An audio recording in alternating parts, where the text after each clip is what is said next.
Assalamualaikum warahmatullahi wabarakatuh. Saya di sini akan menjelaskan tentang biografi Abdul Karim Amrullah.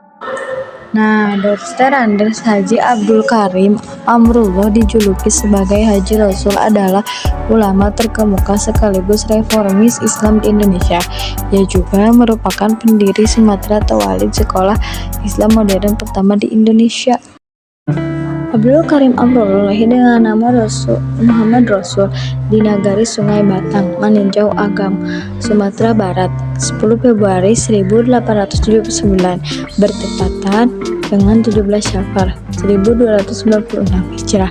Pada masa kecilnya beliau diberi nama Muhammad Rasul, namun setelah menunaikan ibadah haji, nama diganti menjadi Abdul Karim Amrullah. Beliau juga dikenal dengan panggilan Inyak Dr. karena pada tahun 1926 beliau mendapat gelar Dr. Honoris Causa dari Universitas Al-Azhar di Mesir dalam bidang agama. Ayahnya bernama Syekh Amrullah atau Tuanku Kisai, atau dalam beberapa literatur sering ditulis dengan Syekh Amrullah Tuanku Kisai, seorang guru tarekat Naqsyabandiyah di Maninjau. Muhammad Rasul termasuk anak yang tidak pernah mengenyam pendidikan formal. Ia belajar di pendidikan elementer tradisional dan mengaji di surau-surau. Sekitar usia 10 tahun ayahnya menyuruh beliau mengaji Al-Quran kepada Muhammad Salih dan Haji Hud di Tarusan, pesisir selatan. Setahun kemudian ia belajar berbagi ilmu agama kepada ayahnya Syekh Amrullah di Sungai Batang, Maninjau. Pada usia memasuki 15 tahun, ia berangkat ke Mekah untuk memperdalam ilmu agama atas perintah ayahnya. Dalam kepergiannya ini, ia tinggal di Mekah selama lebih kurang 7 tahun, 1894 sampai 1901. Dan selama ini di sana ia belajar kepada beberapa orang guru, di antaranya adalah Syekh Ahmad Khatib Al-Minangkabawi, Syekh Taber Jalaluddin, Syekh Muhammad Jamil Dzambek. Ketiga guru itu berasal dari Bukit Tinggi, Sumatera. Sekembalinya dari Mekah tahun 1901, ia dinobatkan sebagai seorang ulama muda dengan gelar Syekh Tuanan Mudo, sedangkan ayahnya Syekh Muhammad Amrullah diberi gelar Syekh Tuanku Nantuo.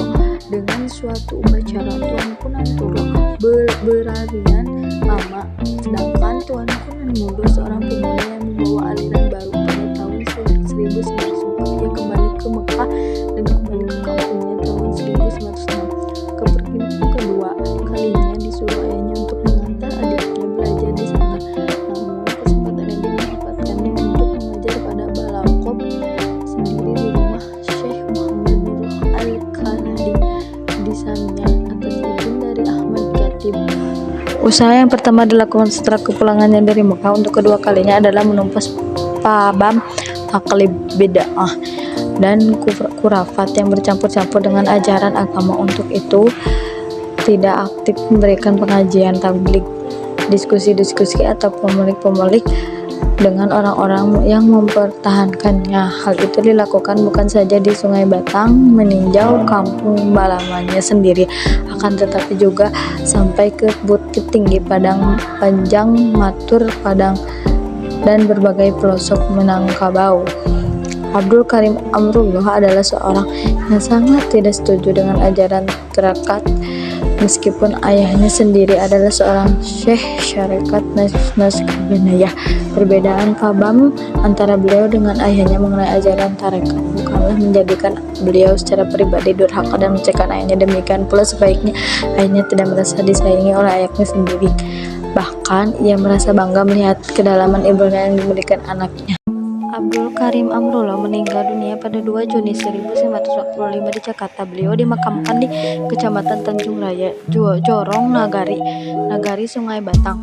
Pada mulanya makamnya berada di Jakarta dan kemudian dipindahkan ke Maninjau. Di sisi makam beliau dimakamkan adiknya yang bernama Syekh Yusuf Amrullah yang lahir pada tanggal 25 April 1829 dan wafat pada tanggal 19 Oktober 1972.